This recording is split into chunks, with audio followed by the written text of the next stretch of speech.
Merry Christmas. Merry Chrysler.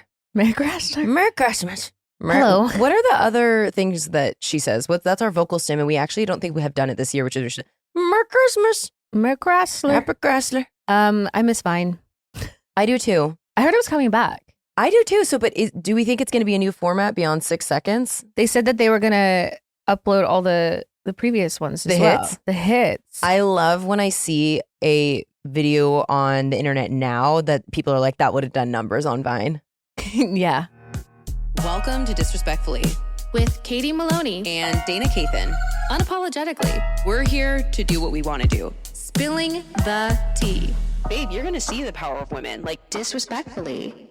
why did it go away? Like, okay, so remember Quibi, RIP, she failed, but it's weird because now I believe on both Reels and TikTok, you can make like, I saw a 30-minute video recently on TikTok, so I don't know what the limit is even anymore, but Quibi, the whole point was it was going to be a 10-minute video, but it failed. Why do you think that is? Why Vine failed? I don't know because Vine and Quibi, yeah. Well, Quibi, I don't really know much about Quibi, but Vine, that was a mystery to me as well because the numbers on there were crazy. Everyone was on a Vine. People launched full-on careers on People Vine. are still remembered. Like, Yeah. when I think of Brittany Ferlin, I think I know her from Vine. Vine, yeah. Who are some of the other heavy hitters on Vine? That one guy, King Bach, whatever. Yeah, he was definitely on Vine. Like Matt and Ariel had huge followings on Vine. Now I'm like confusing like Logan and Jake Paul, gross. yeah. Yep.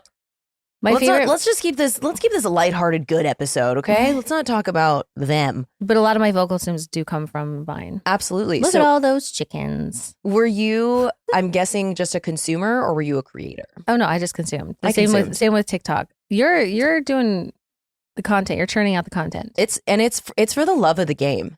I've been on it for years. I'm not big on it, but it's just like fun. Like I truly do it because I enjoy it. There's too many steps. It just I don't know. But I've been good at editing video back from my reporter days, so it's like easy for me. I'll do like a 3,000 piece Lego set, but I won't make a Vine. Or, 100%. sorry, a TikTok. What's not Casa Vega? What is that restaurant that you went to? South Park, Pink. Oh, Casa Bonita. Yeah, I still need to do your Casa Bonita. She took a bunch of footage, and I'm gonna make a video of it with a voiceover. I Of know. me, like, I need watching to them. do that. I love watching other people when they're like, "Get ready with me," but my boyfriend's gonna narrate, and it's like I love those videos. It's so good. I do know what the 30-minute one you're talking about because you reposted it and I watched the whole thing. Mark. Yes, What's his? I don't know what his. I don't know what his. I think his name is Mark Sebastian. Mark Sebastian. That's what He's a creator that I love, but he has a series called The Great Gay Side Quest. Side Quest. So he does all this cool stuff. I actually found him. This is a real circle back for us. The 9-month cruise. Yeah, That's how I found him. So that's how he popped off. That's how he popped off. He was doing that, but he's done some wonderful pivoting, and I just think he's funny and cool. He goes to like these really random places all across the country, especially like all those themed hotel rooms, and he'll do a great like little tour and a review on it. And he's just this. I think he's lovely. My favorite one of him is when he went to the gigantic Bass Pro Shop in Tennessee or somewhere in Tennessee, and he did his little fashion show in all the like hunting gear. Incredible.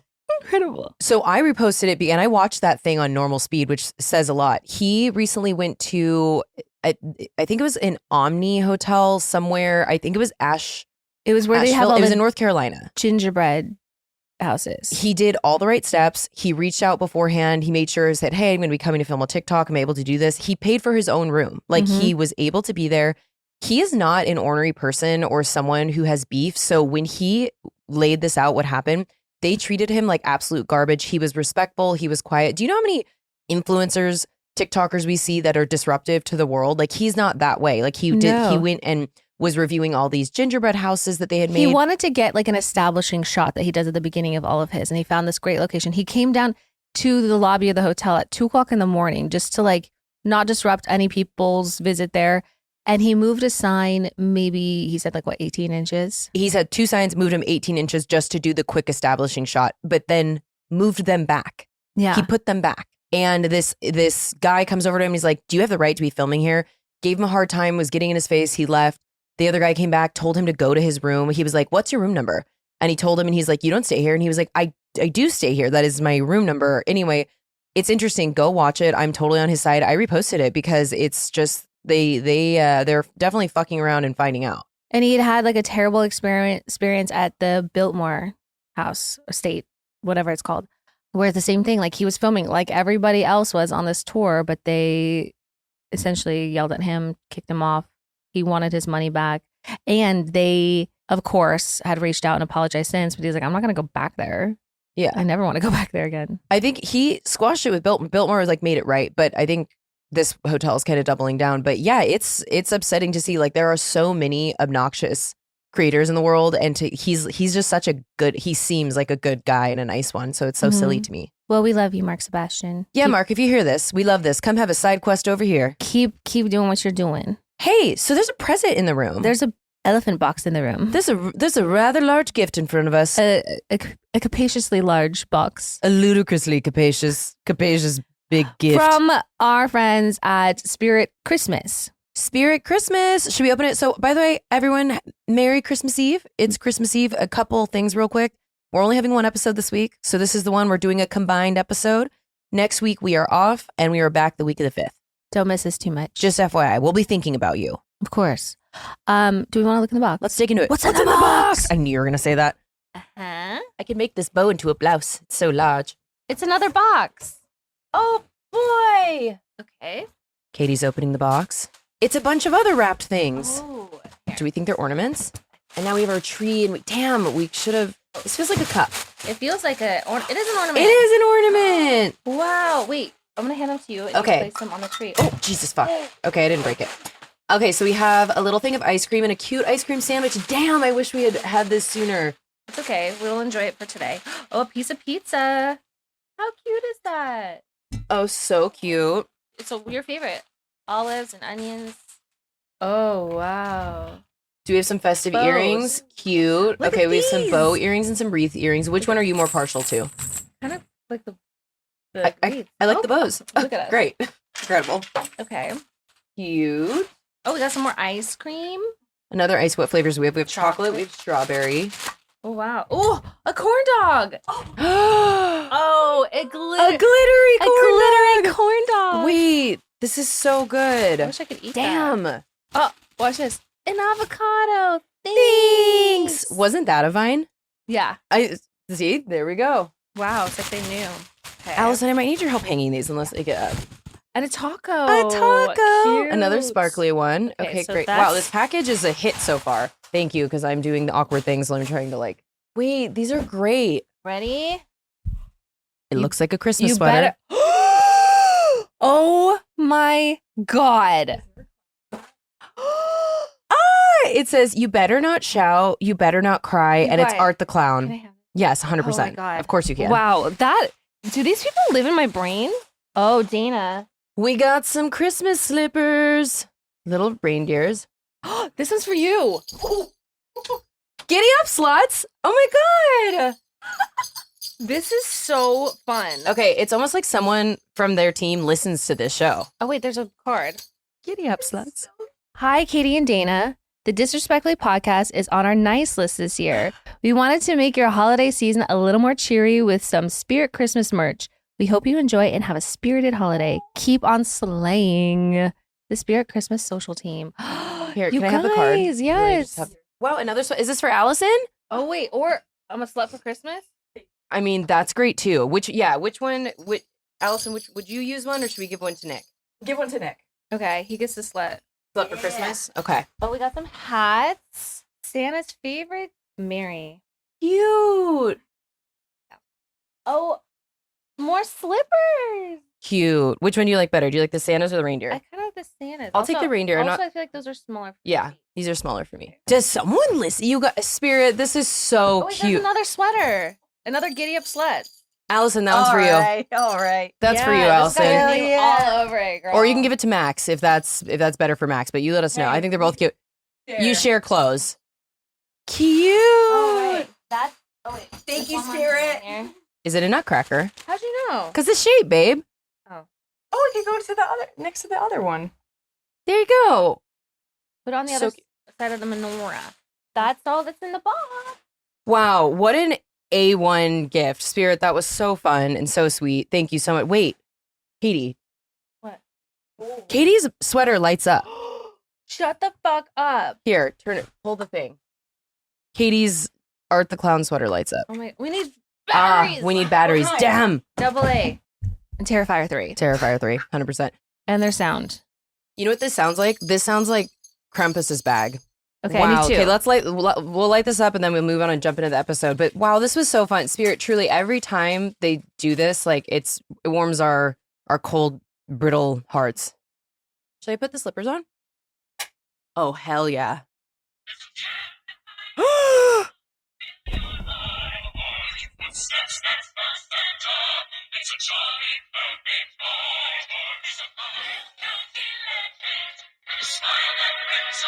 Oh, those are different modes.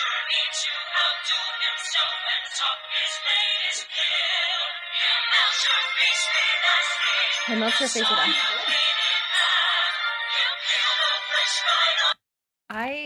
Wow. You guys, I'm the happiest I've ever been. I'm going to put my bow earrings on too. Let's get pet. Do you Uh-oh. want to put your slippers on? They're cozy. I mean, you have a whole setup there. Mine were easy to get off. Yeah, I would love to put my. Put our slippers on. I throw my earrings in too. Yeah. You know what I love about us, Katie? What? We're so complimentary in the best way. Like, I wanted these ones. You wanted the wreaths. I know we don't like fight over. I don't need the art one. I knew that was for you. I want the sluts one. Kitty up sluts. I get. Oh yeah. Oh, yeah. Beep beep beep. How do we show these?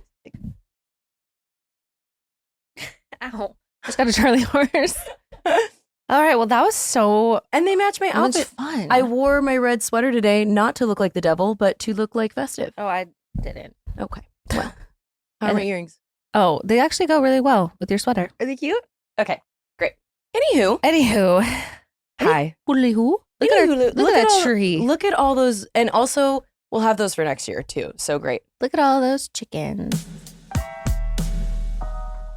When it comes to holiday gifting, I want to give things people really love, like beautiful, timeless pieces they'll wear for years. That's why I'm going with Quince. From Mongolian cashmere sweaters to Italian wool coats, everything is premium quality at a price that actually makes sense. Quince has something for everyone. Soft Mongolian cashmere sweaters for $50 that look and feel designer pieces, silk tops, and skirts for dressing up. Perfectly cut denim for everyday wear and outerwear that actually keeps you warm. Their Italian wool coats are standout pieces, beautifully tailored, soft to the touch, and crafted to last for seasons. Every piece is made with premium materials from ethical, trusted factories and priced far below what other luxury brands charge. The craftsmanship shows in every detail. The stitching, the fit, the drape, it's elevated, timeless, and made to wear on repeat. It's the kind of wardrobe upgrade that feels smart, stylish, and effortless. Like, I got Quince's Mongolian cashmere oversized V-neck sweater, and I love it. It's become a staple in my fall fits. Oh, it's so cute too. I'm going to check one out for myself. Find goods so good you'll want to keep them with Quince. Go to quince.com/disrespectfully for free shipping on your order and 365-day returns. Now available in Canada too. That's QUINCE.com/disrespectfully to get free shipping and 365-day returns. Quince.com/disrespectfully. So where were we? Where were we? Do we want to do some daddies, speaking of Spirit Halloween? Yeah, I think it goes without saying that Spirit Christmas is on the daddy list for sure. Absolutely. You want to go first? Yeah. So along with a regular daddy, we want to do Christmas edition as well. Mm-hmm. So Wherever you are Share. listening to this right now, this is Katie's Super Bowl. She's having the most important 2 nights of her year. So hope you're Well- thinking of her. we'll get to that. So my daddy this week is Vanity Fair. Okay. Can we Yes. pin this one so we can have a conversation about Yes. We can get into it, but just Vanity Fair, you're that bitch. We love you. it? Whoever, the editor that approved all of those photos in that article. Incredible work. Incredible work. Okay, so Christmas stuff, stockings.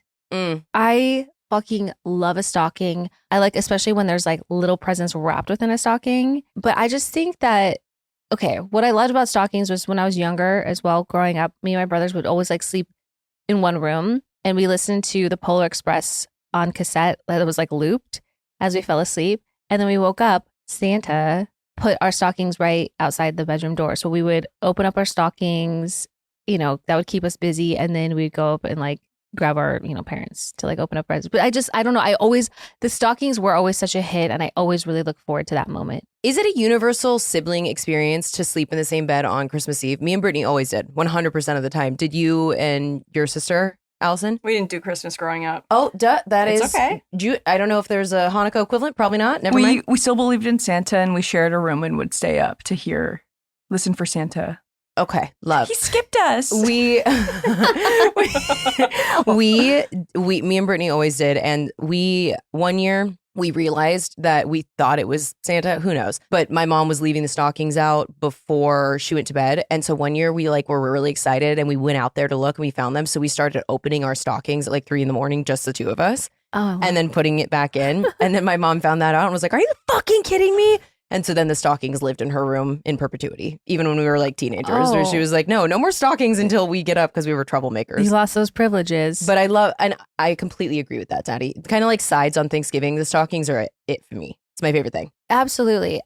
We also had like one Christmas present that we would open, like, because we would go to Christmas Eve. Christmas Eve is on my daddy list. I think that it's the excitement. It's a celebration. It's like the night before. There's a lot of build up. I think Christmas Eve is one of the most magical days ever. Not just of the year, but just like period. Totally. And we would come home and before bedtime, we'd open up a present. And it was always the same present. So we knew, but it was Christmas pajamas. So then we got to put on our Christmas pajamas, slide into bed, listen to the Polar Express. And then also on the daddy list, I want to put on peppermint candy. Like a peppermint bark, peppermint patty, those other like little sticks with the chocolate and has a soft peppermint minty flavor. I don't know. I just think that's really daddy. You're like a horse. You're like Seabiscuit. Horses love peppermint shit. I've been watching a lot of ASMR Really? horses eating candy canes. Have you seen that one? It's like a treat or like a snack, a little whatever for horses, and it's like apple flavor, and people are like trying it. The horse The electrolytes. licks. No, are you talking about the little, they're called licks and the people are eating them? Yes. They look like chalk? Yes, I watch all of those videos.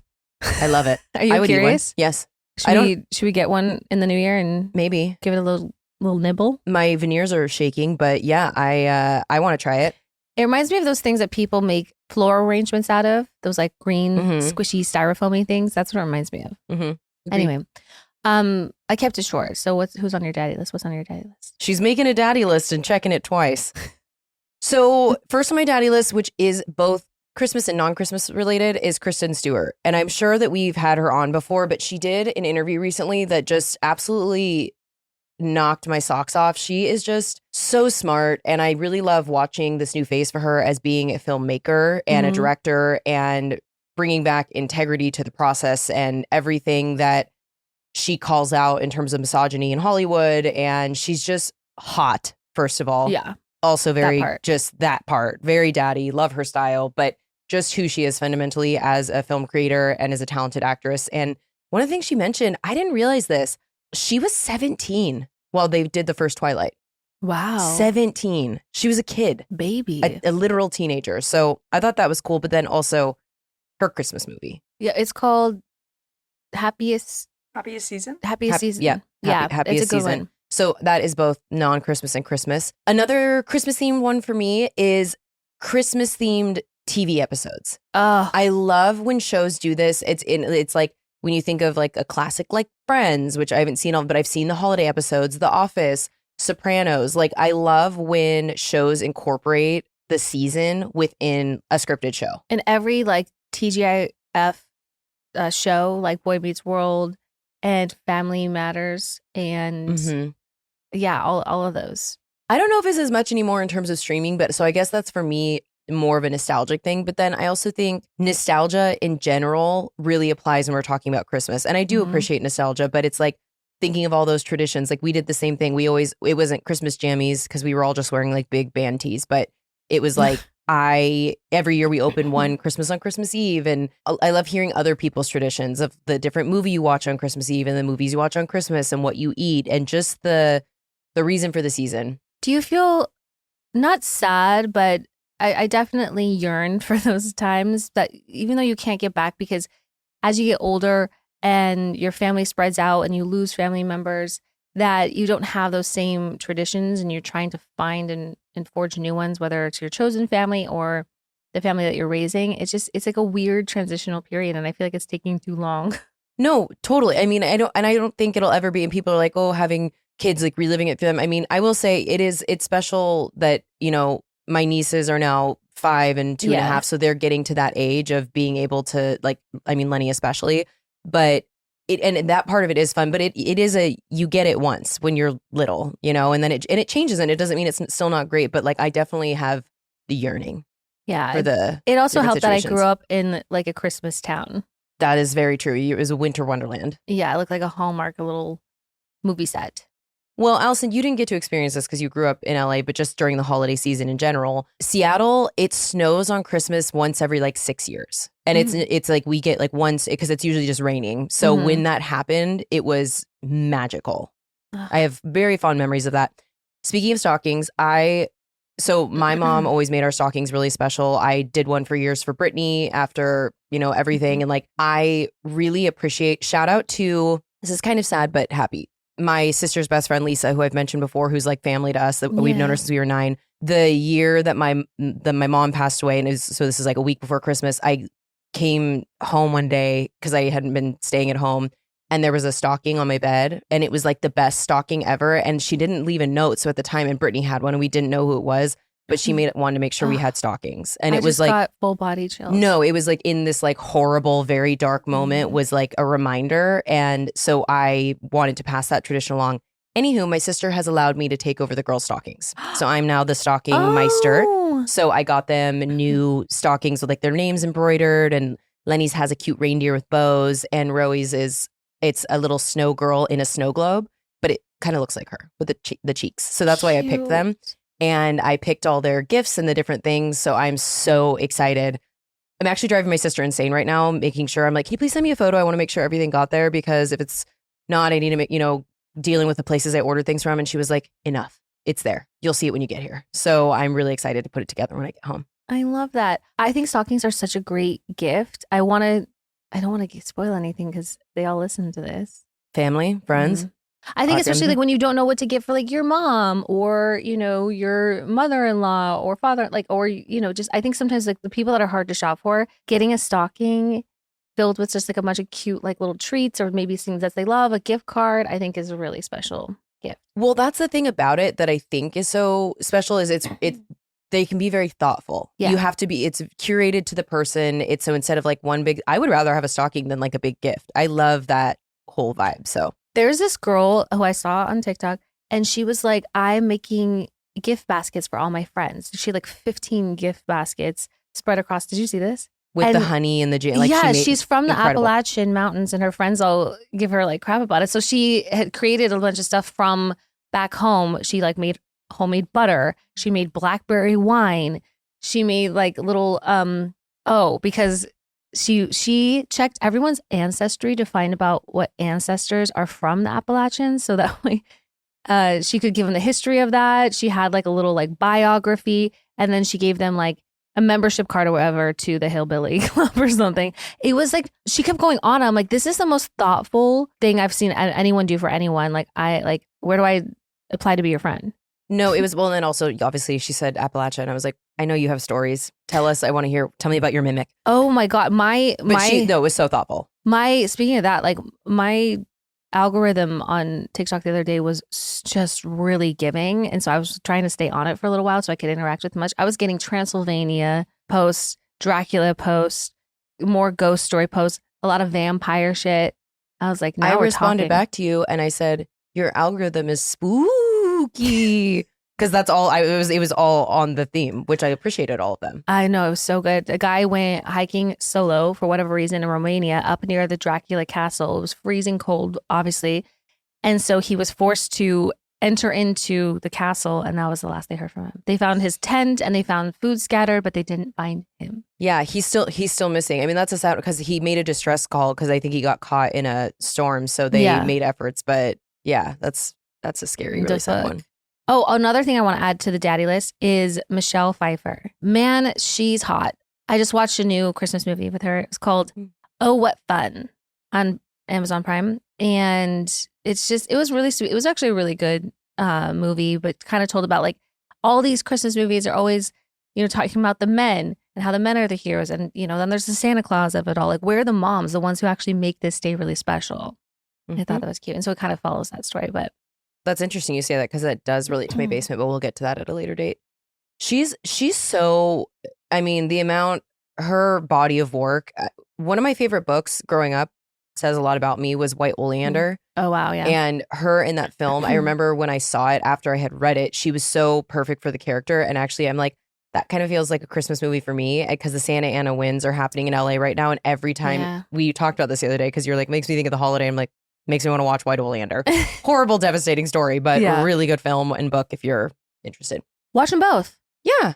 Tonight. Yeah, you're not limited. Start a new tradition. Should we talk about Vanity Fair? Yeah, we should. So why don't you explain more in detail why they're on your daddy list, and then let's talk about it. So they did an entire story. What do we kind of call it? Like a what do you call it in magazines where they do like a whole, what's that? Like a profile? Yeah, like a profile on all of the administration's players, I'll say.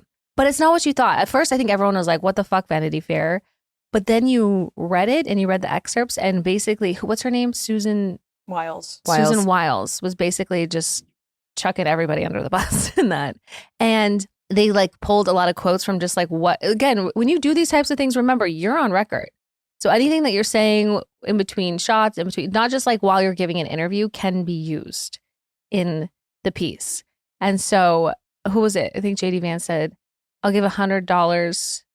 What did he say? Anyways, doesn't matter. But they all looked like absolute shit. Carolyn Levitt, you could see her lip filler scars from the needles. I'll give you $100 for every person you make look really shitty compared to me, and $1,000 if it's Marco Rubio. Here's my thoughts. Wow. They knew what they were doing. I'm sorry, did. this is Vanity Fair. From a purely photojournalism perspective, they did a close-up on Caroline Levitt's face. And look, I'm not one to like normally talk about someone's appearances unless I think you're evil. And I think she's evil. And we've talked about that. You can see every single needle poke. There's something called post-production. Someone took that on an iPhone and posted it. Like, you know, when you go to, it's like profile picture, it's like, take a new photo, that kind of confidence. That's what it was. You could have told me that that was a 72-year-old witch and I would have believed you. So that's kind of, I just loved it. And they were talking about, they edited us. They just dirty. No, they didn't edit you. That's what you look like. That's what you look like because you're bad and your soul is filled with, what do they say about the Grinch? Your soul's full of blah, blah. Worms. You got eels, something. You know what I mean? Just go watch the fucking Grinch. It's the season. Anyway, they're describing this current administration in that same song, and I loved it.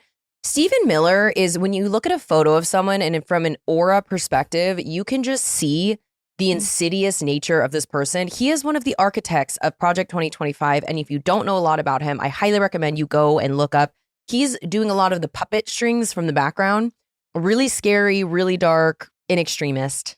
Yeah. So go take a look at that. Anyway, the photos, I posted it on my story last night, the one of Caroline Levitt, and I zoomed in as much as I could. Nick Disney responded back to me and was like, and I was like, yeah, that was intentional. So yeah, I just think that if you're icky, it shows. It begets ickiness. I mean, that's something you don't, the universe and karma, she don't play around. And she also pays back with interest as well. Mm-hmm.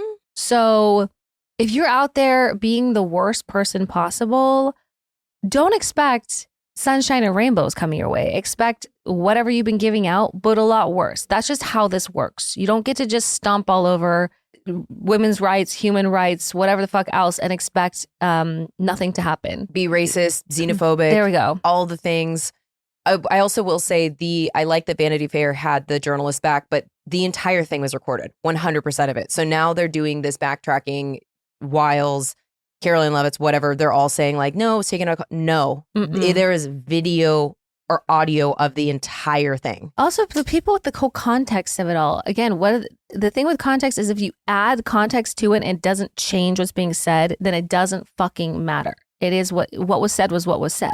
Right. So I loved it. It really warmed my spirit. Gave me a bowl full of jelly last night. That was an early, Christmas came early this year, all thanks to Vanity Fair. It did. So Vanity Fair, thanks, girl. Shout out Christopher Anderson, the photographer. Oh yeah, incredible work. Incredible work. We're like kind of flip-flopping because this is basement behavior, but did you see this woman who assaulted 2 staff members and a guest at a restaurant? She was in San Francisco. This just happened. Did you see this? No. I watched the whole video. I don't know what started it, but she was 100% in the wrong. I'm pretty sure she got arrested. She got fired from, I think people online were saying they found her. She worked for like Strata or something. She was so drunk. And then, she puts up her phone and she's googly-eyed.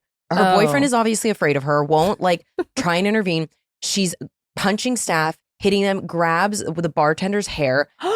And by the way, if you want to meet the old version of me, grab my hair like that. There is literally nothing more disrespectful in my eyes than grabbing someone in that way and a total stranger.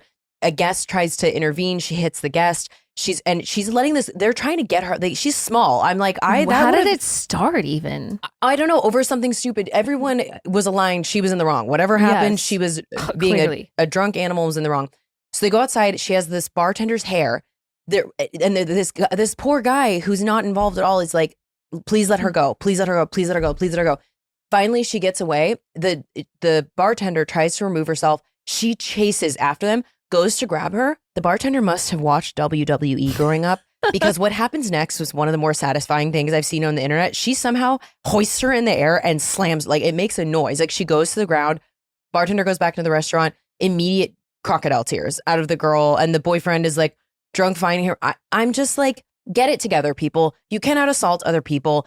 And especially people who are doing their jobs. It's one thing to even just be rude to staff, but then to assault them. I hope she's in jail. I was gonna say she's in jail, correct? I was like trying to look up. There's so much video evidence. So she wasn't that night. How old was she? They said, again, this is speculating, but TikTok was saying she was a 23-year-old. Oh Jesus. So still, you must be, I would assume, I hope you're just so embarrassed. I would be issuing, even if I wasn't a public facing person, I'd be getting on TikTok and clicking record and saying, wow, I need a long night of the soul to evaluate who I am as a person. I'm so upset for my behavior.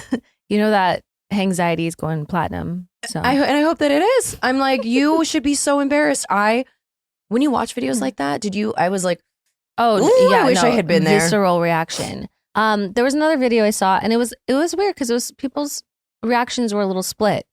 This woman who appeared to be a little intoxicated was yelling at this family because they had a baby in a bar and it was crying. And there was a lot of people saying like babies don't belong in bars. That's where adults go to like relax, which is hilarious. But they're like, we don't come on the playground and drink. I don't know if that's true either. You must not know parents. I know plenty of parents that are. And apparently it wasn't like a bar. It was like, the bar in a restaurant. So like that's a totally different thing.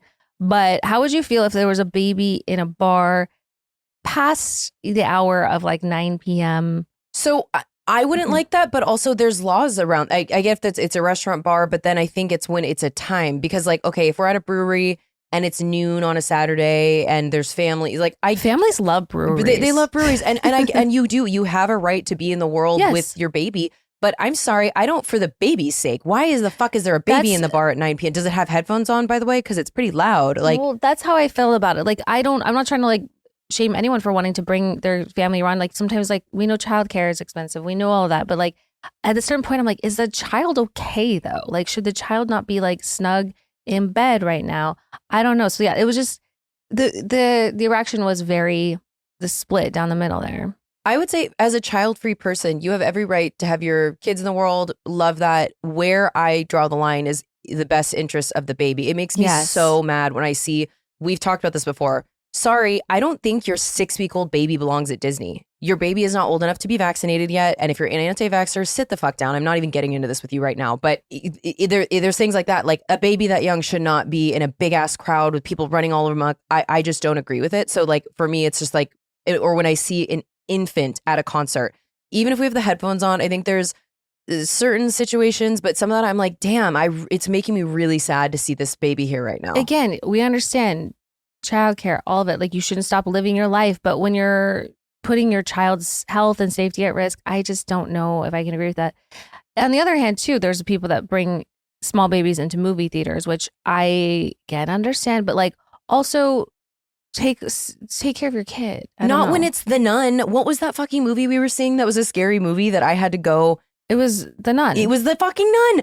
I'm like, I'm sorry that I'm really sensitive to this, just being overexposed to media growing up that I shouldn't have been seeing. Mhm. But I just believe through osmosis, babies do ingest their environment. So I do not think there's any world in which a baby should be in a blaring, scary movie that's evil. Like, it makes me so mad. Because not only is it loud, but then also like, yeah, we know babies cry. Obviously, I'm not an idiot, but everyone has paid to sit in a theater and watch it with silence. And then now and if you're not taking your kid outside, like that one baby, it was just crying. It was just crying. And in the theater. And it was just like, okay, so try to be as sympathetic towards parents as possible. Like on planes, like I would never be the person that would yell at a parent. Never. I'll say something to someone who's being rude to a parent on a plane. Yes. So like, please trust that we have all the compassion in the world, but why are you bringing your tiny baby into a movie theater? And also, if you know me, I don't care that I'm child free. I love a baby. You know this. I'll always. Oh yeah. If Dana sees a baby, she's gonna hold that baby. I'm gonna hold that baby. I love a baby, so it's not about that. And we know it's child free people. We don't expect a child free world. Trust me, they're everywhere. But do you agree with me about the infant thing at Disney? Like little tiny, tiny. I hate that so much. Yeah. What was the other? I saw one recently also of a mom moms, you have every right to work out. And again, we understand childcare, but this lady had her, I would guess, less than 6-month-old baby, maybe 4, because I don't even think it was rolling yet because the baby was on its back, just on a blanket in the middle of a free weight room of a busy gym. And she was like, well, people are like talking shit to you about your baby. No. That is a safety concern. There's literally was a rack of weights right next to the baby. So for me, I'm like, also, the baby's not even in if it was in a bouncer or I would feel even better about that, but just laying it flat on a blanket in a gym. What if someone steps on it? I don't know. What if someone falls on it? At least have it in its like little seat thing. So at least you can see it. I don't know. Some people, their field of vision is not going to include the floor sometimes. Well, yeah. And just don't make it about like people aren't necessarily trying to be hostile to you for a baby situation. And like also even just being as involved as an aunt as I am, I definitely have like spider senses for babies. Like, you know what I mean? So like I pay attention to that shit in nature because like if a kid is walking by me, I literally will like grab the corner of a table. It's just like a reflex. Yeah. So I'm like, I'm not trying to be a dick. I'm worried about your baby. Yeah. Okay. Anyway, I hope we haven't just like made a bunch of you mad. We support parents like 100%. No, Allison, do you think we sound like dicks? No. I know other parents that Are you saying that because you're worried about us? Babies should. No one should go to the gym and no one should go to the gym and have to worry about a baby. Yeah, I expect to see kids pretty much anywhere that's a public space. Absolutely. So that's not what this is about. And I think even people that have kids would be like, I would never do that. So I think this is a shared universal experience. Yeah. Wait, how did we get on this? I don't remember. Oh, we were talking about the bar fight. Oh, the bar fight. So anyway, I hope that lady's in jail. I'm very sorry to everyone who had to be on the receiving end of that. Yikes. Now we're going to do what everyone loves, what I make us do at every birthday dinner, but we're going to do it holiday edition. When we come back from the new year, everyone, it'll be 2 years of Disrespectfully. Yeah. Which is really crazy to me. Time flies. And I know you guys know how much we love you and how much we love doing this. But I want to do a look back. It doesn't have to be just Disrespectfully, but I want to do what is our peak and our pit for 2025. What are we most looking forward to in 2026? Just us personally. Oh gosh. Do you know yours? No, but I'm good at it. I can figure it out on the fly. Okay. So it'd be helpful if we were talking about this podcast. I mean, yeah, life podcast. I mean, it's one and the same for us. So it's like, true. You know, pit would have been. Oh gosh. You let that cook. Let me think. Yeah. Okay, so. There's only a couple things. Let's see here. 2025. Well, also, no, I'm like goldfish brain. I'm like, let me look at my Instagram. What did I do this year? Yeah. I mean, I would say a big peak of mine, going brunette. Loved it. Oh, yeah. That's a real vanity thing, but I don't care. I was very fortunate to go on a lot of great trips this year and see more of the world and do more connecting with our friends and work more on this show. I am so proud. I cannot believe that we've been doing this for 2 years. So just honestly watching the progression of a show that we really do put our blood, sweat, and pussy into, to bringing you the best show that we can every week. So honestly, this year, I mean, the fires were in January. Like there's so much has happened this year. Yeah. So I would say there actually have been a lot of pits. I think this administration and what has happened collectively to the country and how divided we are right now is a really big one for me. And I think it might get lost in the sauce sometimes, but I never want to be divisive. I never want to contribute to that. I do want to stand up for what's right, but I really do hope and pray for a better year that we can all come together. And we've just seen a lot of hideous, ugly shit this year, and some of the worst, but also when that exists, it's easier to see the best. And I think I've seen a lot of really beautiful moments, not just in my own personal life, but just of strangers and heroism and people who really, I still believe right now at the end of 2025, after a difficult year, that there is more good in the world than bad. I agree. And I really do want to focus on that. So I think, I don't know, there was just like a bunch of little moments, a bunch of little wins. I'm such a lucky, fortunate person, not just from, the show. Allison, you know how much we love you and how grateful we are to work with you and also I'm grateful for my family. I'm grateful for the health of the people around me and myself. I have a beautiful kitten. I have an incredible sister and 2 nieces that are my life. And you guys, like, I have a very, very full life. So I'm grateful to have turned 35 and have a very different attitude than I did because I used to subscribe to the patriarchy and let it make me believe I was failing, and I'm not. So that feels really fucking good. And for 2026, excited to see what happens with this right here with Disrespectfully. We have some big plans next year. We have some exciting things that we'll talk about at a later date. And I'm really, really looking forward to 2026. Hell yeah, I think it's gonna be a big year.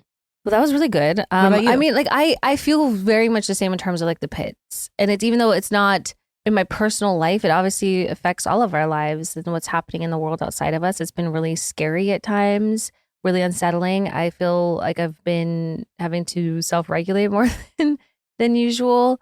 Yeah, the beginning of the year was a rough start. The fires, my dad passed away. Like, there was just a lot of sort of harsh realities that came into play. But overall, I do feel so very fortunate to have what I do have. I have amazing friends. I do have an amazing family. I have health. I mean, I think sometimes you just have to like take inventory of what you do have and not focus too much on what you're lacking or failures at that point. My peaks, there's so much I want to talk about, but I can't. Well, I guess that leads into 2026, it's a TBD, babe. because I mean, the universe works in mysterious ways, and Sure when does. you're not expecting things and then things pop up, but like, I'm just really excited. I've had a lot of fun with it, and it feels really good. And beyond that, I've had so much fun, like also like traveling. I got to go watch Nick play at Madison Square Garden and sell out sold out forum shows. And that just was really special to be able to support him in that. And it made me feel like just really excited for him. Also, it's also took amazing trips, spent a lot of fun time with Summer Club. Mm-hmm. And so next year I'm looking forward to what I can't talk about. What you can't talk about, but that's I'm fine. looking forward to seeing the fruits of the labor. Yes. I'm really excited for the future of Disrespectfully. I don't know. I've just been working on some really fun shit, and I'm excited to see how it all plays out. You and me both, sister. Not to be mysterious, but you know what? The payoff will be a payoff. Maybe a little mystery is good right now. I think you guys will know what we're talking about when you know. So Correct. I feel excited about I feel like that. people know, but like I can't Yeah. confirm or deny things. So Nope, sure can't. With that being said, also all of you out there, because we won't see you until next year, highly recommend annoying your friends and doing this, your friends and family. The peak in the pit. It's nice sometimes to reflect and see that and like focus on what you're excited about, even if things feel glib. There's always things. So I'm really going to work hard on focusing more on the light next year. It's hard. It's a lot harder to do than you think. Dana is like very good at these. She's very good off the cuff of just like reflecting. I'm like, can I have a couple business days and I'll get back to you? You're like, the panicking. I have a freeze. Well, I think let's do our last basement of the year. That makes me emotional because I fucking love the basement. Daddyless is cute, but this was our founding father was. You're like the warden of the basement. Yeah, you're very proud of it. I fucking love the basement. I think more people should talk about the basement. It is cathartic. So can we do some basement? Go for it. Okay, my last basement of 2025 is all holiday themed, but the first one is New Year's Eve. I hate it. Never gonna like it. It's my least favorite holiday. Want nothing to do with it. It's expensive. It's never as fun as it seems. I can tell you I've had like one good New Year's of my entire life, and it was last year with us and our friends in jammies eating chicken nuggets. And I just think personally for me, I could not think of one in my entire life that knocked my socks off. It's just like something that gets really hyped up that never lands. And if you love New Year's, I love that for you. Don't let me yuck your yum. But I am a big fan of a bottle of Vouv and a Tombstone pizza and being asleep by 10 p.m. And I think that's probably what I'm leaning toward this year. It's just not for me. Also, earlier we were talking about, I said this relates to my basement. Please don't forget the moms out there, okay? Nothing on planet Earth chaps my ass more than when we're seeing videos on Christmas morning, and it doesn't have to be just Christmas, it could be Hanukkah, it could be any holiday, when the mom is getting neglected. And what I'm specifically talking about, I guess, is Christmas, but when the mom's stocking is empty because she's gone and done everyone else's stocking and you guys forget the mom. Like, moms are superheroes. They do so much for us. And I'm not saying that there aren't dads that take that role, but that is the exception, not the rule.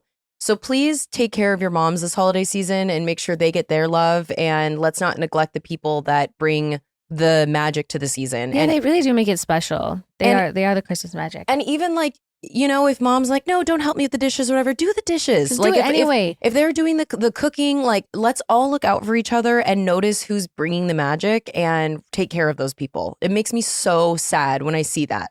That movie I was talking about with Michelle Pfeiffer it's just the whole time I was like, God, I feel so bad for her. Hate that. And actually, sorry, quick last one. Hurting during the holidays. I've talked about this before. Holidays aren't always joyful for everyone. So I hate that there are people, it's hard when it feels amplified that everyone's like having the best time of their life and whatever. So just know if you're out there and you're a little tender for whatever reason, I'm thinking of you. I'm sending you a big fat hug. Okay, great. Well, who's your basement? New Year's Eve is on my basement. Amazing. I did like a little thread about this, I don't know, last week sometime where I was just like, Christmas Eve is the star of the show. Christmas is not. Christmas Day. The same way I love New Year's Day, but I don't love New Year's Eve. Agreed. Yeah, I think there's so much hype. There's so much hoopla around New Year's Eve, and like, yeah, in the movies they glorify, like, there's all these like fabulous parties, and you wear a black dress, and you toast champagne, and you kiss someone at midnight, and like, I don't know. Like me on a Tuesday. Also, I don't know where that's happening, but I don't know. Maybe it's just a city like LA. It's the same thing like with Halloween. Like, ugh, yuck. There's just too much going on. I also don't want to be like out in the streets on that kind of night. It just feels like not safe.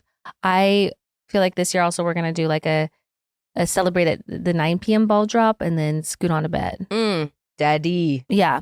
Okay. So then Christmas Day or Christmas afternoon on. Christmas ends for me at 11 a.m. Yes, exactly. I love like a Christmas breakfast, open some presents, and then it's over. You know the movie Christmas Story? Like Ralphie? Yes. Yes. I love that movie, but it also makes me sad because they play that marathon where they play it continuously for 24 hours. And that's a movie that like we just would have on that day. So I associate it with like sad feelings because it's like Christmas is over. All that build up, Christmas Eve is done. And now you're just kind of like, all right. And then there's that weird liminal time between Christmas and New Year's Day. New Year's Day is amazing. You get to just like kind of like lounge and you can sort of feel hopeful for a day or so. Absolutely. And I like to set the tone right. You're right. New Year's Eve day I enjoy because I'm like, let's get this bread. How are we going to set our tone for the year? Yeah. And then my final one is this is a forever on the daddy list, but being hungover. It's just I can't stress this enough. Hangovers are horrible. My face hurts, my head hurts, my body hurts. There's no way I can't soothe it. The only way I can soothe it is by drinking again, which I don't like to do. I know that sounds crazy. People are like a little hair of the dog. I'm like, it just prolongs it. Mm-hmm. I'm adding at least 5 hours every time I do a hair of the dog into the next day to 2 days. Mm-hmm. So anyways, especially during the holidays, I don't want to be hungover. I thought about you last night. Really? I think about you all the time. But I was having some red wine. I was like, I hope this doesn't go Maloney for me. It didn't. I'm okay. I know it's always going to go south for me, but I'm going to do it anyway. Yeah. Well, we're not perfect people. It's fun while I'm doing it. So why am I going to, what do you call it? That's how I feel about eating macaroni and cheese and hot dogs. The next 2 days are bad. But I'm like, party going down. I'll tell you that much. I fucking love it. Oh, hell yeah. Well, this episode isn't over. It's not over. Sorry, I should have said that at the top. We're doing a combined. So or maybe I did, but so little. So we're going to do a couple Heauxmetown Heroes and WWDD, and then that's the year. folks. That'll do for 2025. Okay. That'll do, pig. That'll do. One of my favorite vocalists. Should we do some Hometown Heroes? Let's do Hometown Hero. I have a stuffy. I work at Macaroni Grill and actually, sorry, I just saw it. Let me say, hi there. We'll say it into the mic, babe. What is this? Is this an email? So it says, hi there. We're writing in because I worked at Macaroni Grill and I actually loved working there. Riding upside down at my location was not a part of the training, but it's something you had to do and just practice a lot on my own. My location also liked to hire people who knew how to sing because it was important to be able to sing happy birthday in Italian to the birthday. I forgot about that. They do. They sing happy birthday in Italian. I was too shy to ever do this, but I still know how to sing happy birthday in Italian to this day. Getting to sneak that delicious rosemary bread during shifts was one of my favorite things. Every location near me has sadly closed. I miss the food. Well, thank you for writing in. My name's Mariah. Wait, I love that. Also, that's crazy that it isn't in the training. But you have to do it. So mine would literally, I would write it and they'd be like, Ingrid? Like it's just not possible for me. Timmy? Yeah. Wow. Crazy. Incredible come up. I love Macaroni Grill lore. Incredible. Listen, a lot of people struggle with vaping and nicotine addictions.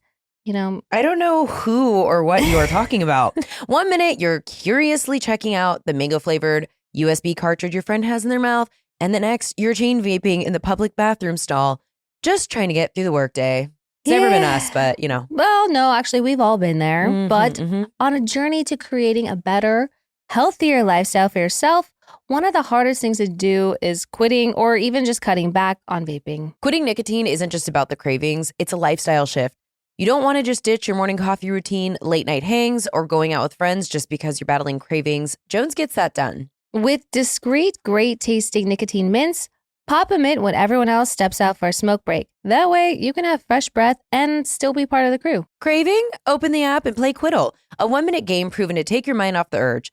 Get or give advice from 10,000 plus other quitters in the app. Cravings pass in about 60 seconds. With Jones, you write it out without ghosting your friends. Digital support alone can boost quit rates by 40%. Add nicotine replacement therapy, or NRT, and that jumps up to 50 to 60%. Jones treats quitting like a team sport, not detention. All you have to do is take the Jones quiz. A quick 1 minute quiz helps you find the right mint strength, 2 milligram or 4 milligram, using the same model doctors use. Have a craving? Take a mint. Let the mint dissolve between your gum and cheek when cravings hit. Do not chew it. Use as cravings come up. Jones recommends a structured schedule to quit for good. The app helps you log usage, build streaks, and stay motivated. Plus, get daily text tips and support along the way. Simple, smart, supportive. If you're ready to take a step towards quitting or even just a safer nicotine option, check out Quit with Jones. Visit quitwithjones.com/disrespectfully to take the free quiz and use code disrespectfully to get $10 off your personalized quitting journey. That's quitwithjones.com/disrespectfully. Taking back control starts now. Thanks to Quit with Jones for sponsoring this episode. Just a heads up, the mints contain nicotine, which is an addictive chemical. Jones is FDA approved and available for those that are 18 and older. You started a business, but you didn't expect to become the head of everything. Now you're doing marketing, customer service, and IT with no support staff. At some point, doing it all becomes the reason nothing gets done. Stop doing everything. Instead of spending weeks sorting through random resumes, Upwork Business Plus sends a curated shortlist of expert talent to your inbox in hours. Trusted, top-rated freelancers vetted for skills and reliability, and rehired by businesses like yours. If you're overextended and understaffed, Upwork Business Plus helps you bring in top-quality freelancers fast. Get instant access to the top 1% of talent on Upwork in marketing, design, AI, and more, ready to jump in and take the work off your plate. Upwork Business Plus takes the hassle out of hiring and the pressure off your team by dropping trusted freelance talent right in your lap. That way, you're never stuck spinning your wheels when you need a skilled pro, and your projects don't stall. When finding talent you trust feels impossible, it's easy to default to doing everything yourself. Upwork Business Plus sources vets and shortlist proven experts so you can stop doing it all and delegate with confidence. Upwork Business Plus doesn't just help you find quality freelancers. It handpicks the best, so you can focus on scaling and let pros on Upwork handle the rest. Right now, when you spend $1,000 on Upwork Business Plus, you'll get $500 in credit. Go to upwork.com/save now and claim the offer before December 31st, 2025. Again, that's upwork.com/SAVE. Scale smarter with top talent and $500 in credit. Terms and conditions apply. All right, go ahead, Dana. Anonymous says, my ex's dad killed a Coppola. What? Hello, beautiful ladies. Thank you for creating this beautiful coven. I love you ladies lots and everything you stand for. Keep being badasses. As I listen to everyone's Hometown Heroes every Friday, I realize I have a story that is just too good not to share with the coven. When I was 21, I met a guy on Bumble, and feeling a little spontaneous, I decided to go over to his house after day 2 of talking online. I told him I'd come over and hang out that night, but I did not want to have sex. Did I mention I was a virgin? He didn't know this, of course. I go over to his empty apartment that his boss was renting and was letting him stay at while he worked for the company. Oh, the company, you may ask? Well, he was a weed delivery driver, which to me, a Stony Baloney, was just magical. Why does no one ever call me Stony Baloney? Because I call you Stony Maloney. Okay, Stony Baloney's right there. Okay, All right. We have options. The reason his boss had a fancy apartment was for him to have a place to stay when he was in town and act as sort of a storage for all the products. Gals, he takes me into the spare bedroom, and when he opens the walk-in closet, he reveals a beautiful stash of all things weed, from flour to edibles, vapes, and even wax. Well, hook, line, and sinker, ladies, I was fully entranced. At the time, I was in college studying theater arts, so the entertainment industry in general has always been a huge part of my life. Knowing this about me, he knew how to keep me hooked. He says, do you know who Farrah Fawcett is? Duh. Well, she was my step-grandma at one point. Turns out this guy's grandfather was Ryan O'Neal. He was pretty famous in the 70s, and the family was known to be in the industry with his children all being actors themselves. Ryan was never legally married to Farrah, but they were together for 17 years and co-parented 2 children. But here's where the story gets a little spicy. I would say it's already spicy. A closet full of weed and Farrah Fawcett. Farrah That's cool. Fawcett, done. Because Ryan O'Neal was a hotshot actor and a celebrity, he had hotshot celebrity friends. One of Ryan's sons, my ex's dad, was super close to Francis Ford Coppola's son, Giancarlo. Where's the macaroni grill lady singing happy birthday in Italian? This guy goes on to tell me that his father was drunkenly driving a boat with Giancarlo when he was struck by a nylon tow line after the speedboat went between the other 2 boats connected to the line. Giancarlo passed away from massive head injuries. My ex's dad killed a Coppola. As you can imagine, after something as tragic as this happening to one of Hollywood's biggest directors, my ex's dad was officially blacklisted from Hollywood. Keep in mind, I'm finding all of this out within hours of meeting this dude. I ended up losing my virginity to this guy after the long back and forth of me not wanting to and him pressuring me. So much I said yes just to get over with. Sad, I know, but a part of me just wanted to get it over with. We ended up dating a few months, but this guy had a weirdly close and obsessive relationship with his mom and just overall wasn't emotionally mature enough to keep a long-term relationship going. Let's be real, I was getting free weed in all forms every other day, so I probably stayed with him a little bit longer than I should have. Anyways, that's my super random story of how I lost my virginity to the son of a man who killed a Coppola. It's a fun little backstory I have in my pocket. Happy holidays. That's a great story. Also, like, prioritize your convenience, Queen. Yeah, I mean, it seems like you're doing good because you're getting high, but also, can I be clear? If someone is badgering you to have sex, do not. Like, leave there's nothing worse. No is a complete sentence. I love saying that to people. Don't bother me. If I'm telling you no, leave me the fuck alone. But Yeah. Glad you got free weed. No's my favorite. And that was an incredible story. What insane lore. No's my favorite word and sentence. Mhm. Period. Okay. Anonymous says, Katie, I love you so much, and you were definitely my favorite on Vanderpump Rules. I'm not sure if this counts as a hometown hero story, but Dana bringing up the shoelace thing made me think of it. To get right into it, my friend and I went to Spain a few years ago. This is us, by the way. 100%. We took cabs and Ubers everywhere and always had really kind drivers until one night we were leaving a club in Madrid. Our hotel was less than 10-minute walk, but it was 6 a.m. and we didn't feel like walking, so we ordered an Uber. That's so real. Mhm. When we got in the Uber, the driver and I locked eyes, and for some reason I can't explain, I got a weird feeling and checked to make sure my door was unlocked so it could get out if necessary. I'm terrible with direction, but our hotel was so close, and we had walked from the hotel to the club earlier, so even I knew it was a straight shot on the main road from the club, and then right onto the side street. He starts driving the opposite way. Mind you, I have the Uber app pulled up on my phone, and he has the map he's supposed to be following on his dash.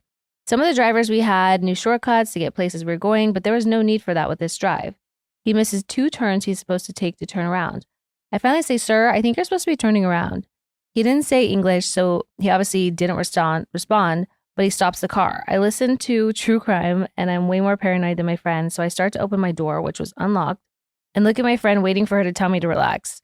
But when she sees me open my door, she does the same. We start running back to our hotel. It was a further journey to our hotel than if we had just walked straight from the club, but he drove in the opposite direction. To this day, I have no idea what was happening. I can't believe he was actually trying to kidnap us or anything, since he didn't lock our doors and he had the map pulled up for us to see.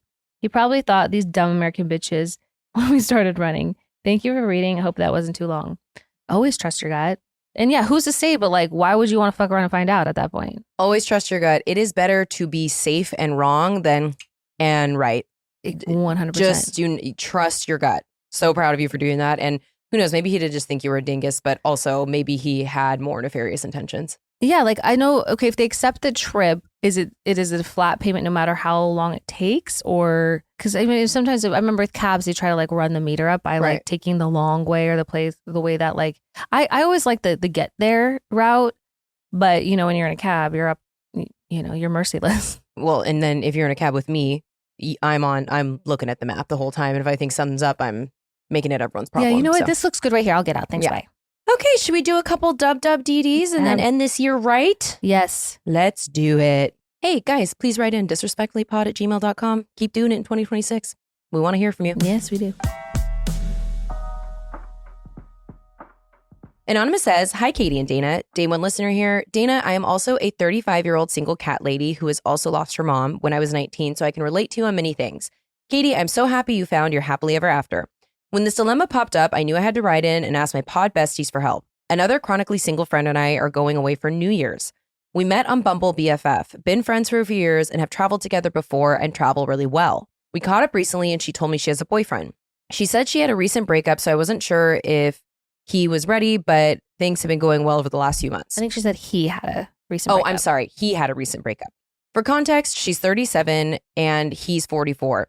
She told me he had an almost adult daughter. I should also add that I'm the FBI queen of sleuthing. She didn't even tell me his last name, and she had sent me a picture of them, and I saw he commented on something on social media, so I did some digging. She usually does too, so I'm surprised she doesn't know anything I found. I found out that he has an active pending felony for violation of a protective order from August, probably right around the time they met, an old violation protective order, and another younger child with a child support case. It seems he has been in and out of legal trouble for years. I could never tell her I looked because really it isn't my business, but I don't want her being with some lying psycho. I keep trying to think of ways to bring up the topic, even saying men haven't been passing background checks to her to see if she had mentioned if she looked for herself and is she okay, or if he's even told her. I think she should know, but I don't want to ruin our friendship or our trip. Help, Anonymous. Here's the thing. Definitely a difficult spot to be in. I would say if you think that like if your trip is close enough that you don't want to ruin the trip, maybe just go on the trip and then deal with it after when you get back. If you're worried about protecting the trip, I totally understand that. Nothing is worse than when you have upcoming travel plans and something happens. But I don't think you're in the wrong to tell her you found this out. Be like, hey, I love you. I'm not trying to overstep, but I did, find out some information in it wasn't even a big dig. It was pretty easy to find. So I want to make sure that you know this about him because you're kind of giving me different information. And if you do, then great, more power to you. Your, choice to do what you want to do with that information. But I would say something.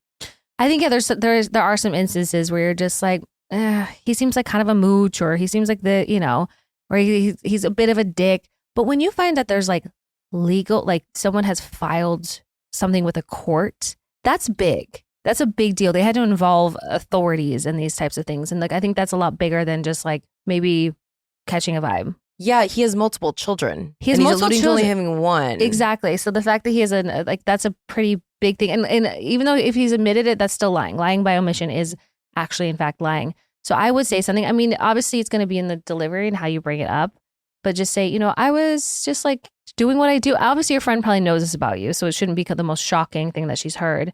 But yeah, I would be gentle with it and say, I love you and I'm going to support you.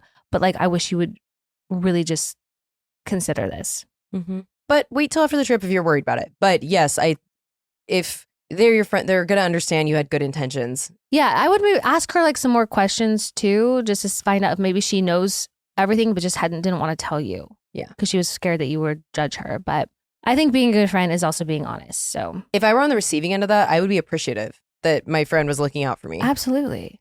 Rihanna says, hey ladies, last year I dated a guy that I knew from high school. We didn't date very long at all, but we got along so well and we had grown up only 5 minutes down the road from each other. So our relationship progressed pretty quickly. We had so much in common and we got along so well. It felt like we were basically the same person. Our friends and family were so happy for us. Our first date was at a mountaintop restaurant and it was so beautiful. My best friend made the comment, just think, 2 years from now, you could be getting engaged there. I thought that was so funny considering we had just started dating. I shared this with him and it became an inside joke. When we would find out something new in common, we'd say, well, I guess we just need to go down to the courthouse. It was a running joke. He ended up breaking up with me out of nowhere, claiming he was too busy for a relationship right now. He lives very close to my parents and my mom called me and told me she had seen a car parked outside of his house that matched the description of his ex's car. Where'd you get that description, girl? Yeah. I checked Instagram and noticed they were following each other again. He denied that he was seeing her again, but I feel like the evidence was clear. He texted me over a year later saying, hey, and wanting to catch up. Then he said, I definitely should be married to you right now. I thought that was an extremely odd thing to say considering we didn't even date for that long. And he also never apologized or explained why he dumped me out of nowhere. I responded with, no, you shouldn't. My views on that are very different now.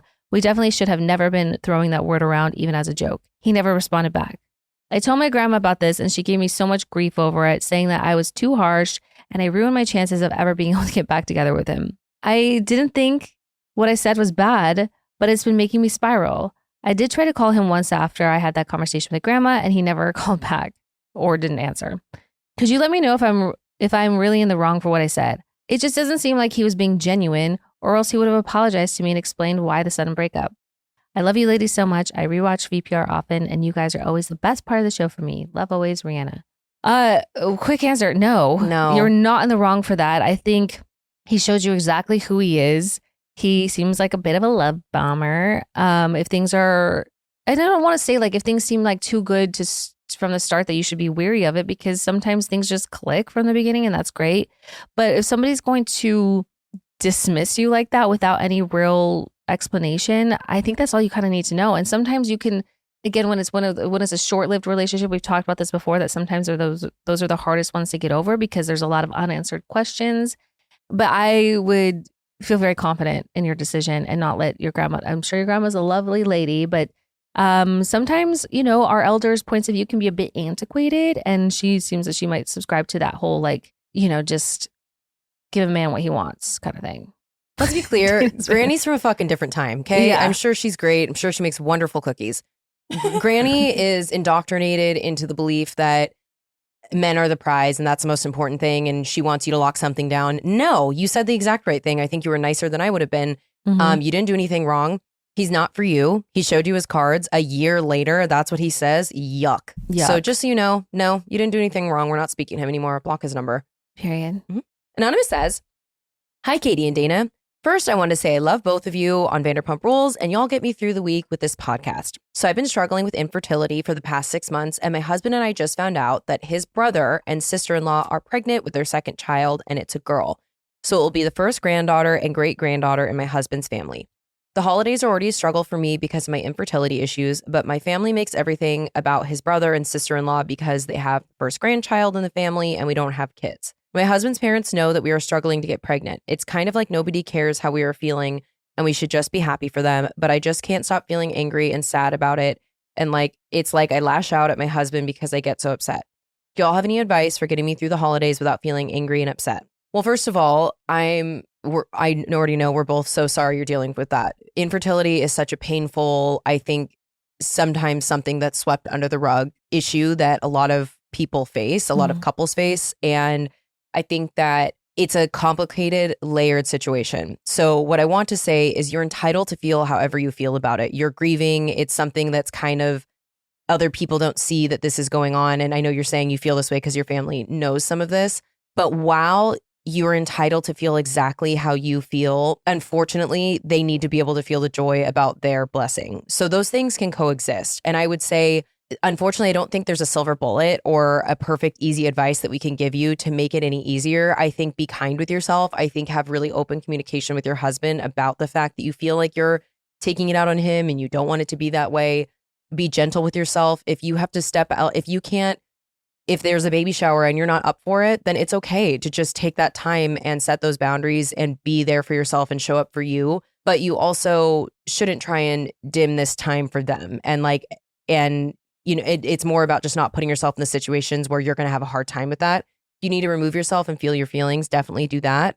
But it's a complicated thing. Like, be kind with yourself. If there are resources to get into therapy, I think that's a great thing to do, to have someone that you can vent to and be neutral, and also say all those things. If you're like lashing out to your husband, tell it to this person, and like say every dark thought that's in your head. But I think that, kind of like I was saying in my basement, sometimes this time of year is not great for everyone. So be gentle with yourself and just know that we're thinking about you. Yeah, I don't have much to add because you kind of just spoke everything that I was thinking. I think, having a therapist or a neutral party that you can express everything, because you deserve to express everything you're feeling and be as open about that as possible. And sometimes when it's all falling on one person, resentment can breed in that environment. But I think, I know you would love for everyone just to like dim the lights on the celebration a little bit and to cater to how you're feeling, but that's just not a realistic thing to do. But I think everyone knows that you're, I'm sure that's a conversation. I'm sure like they've talked to like either your husband or they've talked to you, and there's been conversations that you were, trying for a kid. And I think it's as difficult it can be to not take things personal. I just think you should try as much as possible, because them being excited isn't about you and not being able to get pregnant. I know like that is really difficult for a lot of people, but I just try to like have that kind of perspective on it while also being true to how you feel. But I think just there's a delicate dance there if you can find it. Yeah. But no one's saying it's easy. Like, no. It's just that's such a tough thing to be dealing with. But we love you so much. Sending you a big hug. Big hug. Okay. Last one. Lexi says, "Hi, Dana and Katie. Dana, your sense of humor is 100% me. When you said, how would you know if I'm interested in the conversation if I'm not continually interrupting you? I have truly never felt so seen in my life. Also, I'm from Olympia.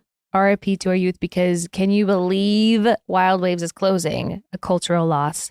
Katie, my favorite VPR gal forever. And fun fact, my fiance, Nick's birthday is also December 10th. Elite birthday, no notes. Okay, here's my WWDD. My fiance recently became very into dirty talk. Like over the last 6 months, it's really come into its own. The problem is he's really good at it, and I am not. I'm a words of affirmation girly, so I actually love soaking in when he's talking. I just don't love having to respond. As we all know, women need to mentally lock in to be fully turned on, and I find that trying to think of what to say back completely takes me out of the moment. I'm also 3 months postpartum, so turning my brain off is already harder than it should be. Lately, I found myself keeping my mouth and hands busy, if you know what I mean, just to avoid having to come up with something to say or something hot to say. He's not complaining, but I want to do better and actually meet him where he's at without spiraling internally. So my question is, what would disrespectfully do? How do you participate in dirty talk without feeling like you're writing a dialogue for a porn you didn't audition for? Love you both, Lexi. I find this to be like highly relatable. There's like an episode of Sex and the City that Miranda, remember the dirty talk guy, and then he's like really, but then she gets into it. I think it's okay. I think it's first of all, I think it's wonderful that you like want to participate and meet him where he's at. But if it's just something that's not in your wheelhouse, I think there's other ways that you can help bring your own spice to it, I think.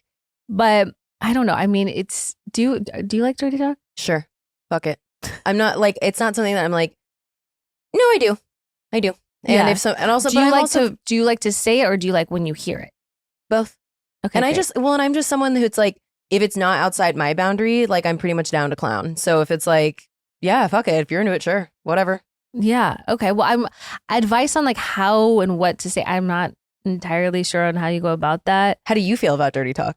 I'm here for it. Okay. But I think there was a long time where I wasn't exactly comfortable with it, because again, same thing. I'm not entirely sure what to say. I think steal some of his material. Yeah. If that's what he's saying because he likes it, use that. Just borrow that. I don't think you need to like go bar for bar with him.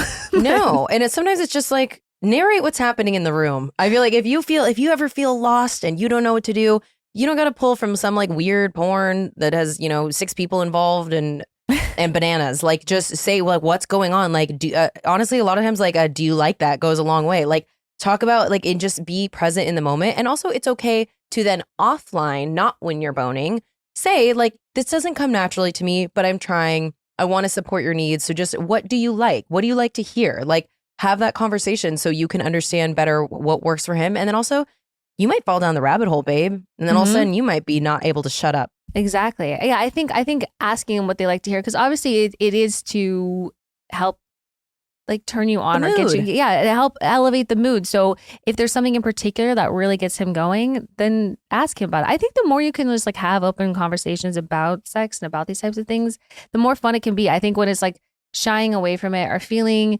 shy, I think even like talking about it maybe could be a fun like little adventurous thing to do. So we're rooting for you. I think that sometimes when we're talking about sexual intimacy, are in those moments and you feel uncomfortable about it, it definitely helps in a neutral time to have those conversations. So you go into it and you're feeling better and you're like, yeah, I want to support you. And you might end up discovering things about yourself that you didn't know you liked. Yeah. I think get freakier in 2026.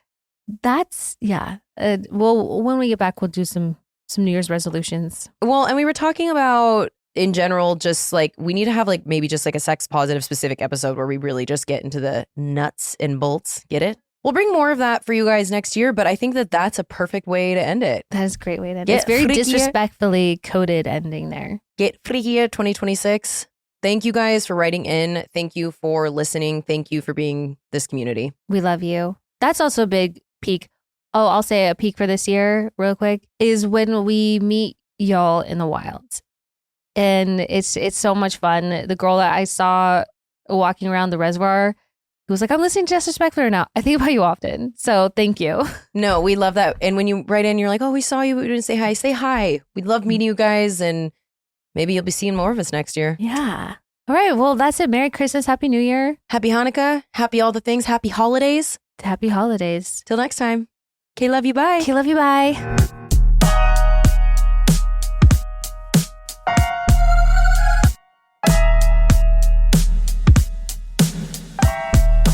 Babe, you're gonna see the power of women. Like, Disrespectfully.